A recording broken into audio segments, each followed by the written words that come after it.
PT Kereta Cepat Indonesia China atau KCIC kembali jadi sorotan publik usai laporan keuangannya mencatat kerugian yang sangat besar.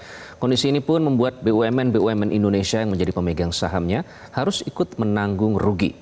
Menteri Keuangan Purbaya Yudisadewa menolak utang Kereta Cepat Indonesia China KCIC atau WUSH untuk dibebankan ke APBN.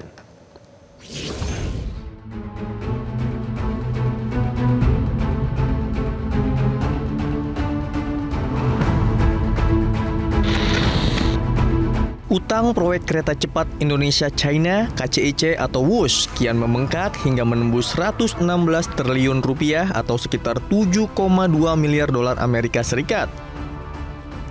Beban itu membuat PT Kereta Api Indonesia dan konsorsium BUMN yang terlibat kewalahan menanggung kerugian. Menteri Keuangan Purbaya Yudisadewa menolak jika APBN dipakai untuk menanggung sebagai utang tersebut. Menurut Purbaya, tanggung jawab pembayaran utang kereta cepat seharusnya dikelola oleh Badan Pengelola Investasi atau BPI Danantara Indonesia.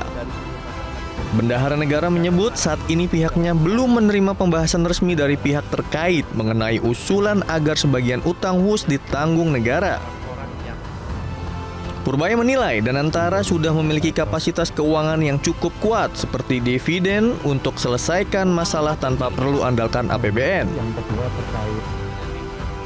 Saya belum dihubungi untuk masalah itu, Mbak. Nanti begitu ada saya di jumpa pers yang mingguan saya kasih tahu update-nya seperti apa. Yang jelas sekarang saya belum dihubungin tentang masalah itu. Tapi kalau ini kan kayak sisi di bawah Danantara kan ya. Kalau di bawah Danantara kan mereka udah punya manajemen sendiri, udah punya dividen sendiri yang rata-rata setahun bisa 80 triliun atau lebih. Harusnya mereka manage dari situ, jangan ke kita lagi. Karena kan kalau enggak ya semuanya ke kita lagi, termasuk dividennya. Jadi ini kan mau dipisahin swasta sama government. Ya jangan kalau enak swasta, kalau nggak enak government. Saya pikir begitu ya Pak. Posisi saya sekarang, yang saya tahu seperti itu, karena saya belum disusun dengan mereka. Menanggapi hal ini, pengamat ekonomi Surya Fandiantara mendukung langkah dari Menteri Keuangan Purbaya. Menurutnya, banyak program prioritas yang harus didahulukan negara. Berbicara KCIC, terus berbicara program yang lainnya juga. Ada program MBG, terus ada program ketahanan pangan, begitu kan. Terus juga tadi memajukan perekonomian daerah dengan cara tidak memangkas transfer dana pusat ke daerah. Nah, ini kan program-program yang menurut saya lebih prioritas yang seharusnya menjadi utama gitu ya, lebih diutamakan oleh Kementerian Keuangan dalam hal ini negara dibandingkan menyelesaikan permasalahan KCIC yang kemudian juga sebenarnya masih ada opsi lain untuk menyelesaikan permasalahan ini.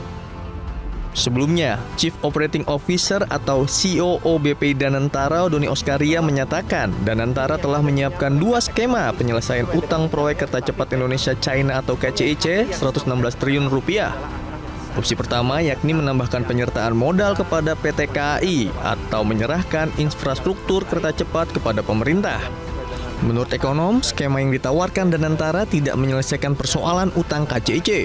Menurut saya ya, hemat saya, seharusnya solusi yang ditawarkan oleh Danantara itu adalah mengambil alih hutang tersebut, begitu. Lalu kemudian memberikan tenor yang lebih panjang bagi KCIC Danantara sehingga beban yang dibebankan kepada KCIC itu jauh lebih ringan. Jadi misalnya berapa persen dari total hutang itu dibayarkan oleh BPI Danantara dari hasil uang pendapatan Danantara itu sendiri, lalu kemudian tenornya diperpanjang, lalu kemudian jadi bebannya, liabilitasnya jadi lebih ringan, maka kemudian ada kemampuan membayar dari KCIC tersebut. Jadi kalau seandainya cuma ditambahkan ekuitas atau kemudian pengambil alihan aset, sementara manajemennya masih sama, kemampuan membayar atau produktivitasnya dari si perusahaannya itu juga masih sama, maka permasalahannya masih akan terus ada.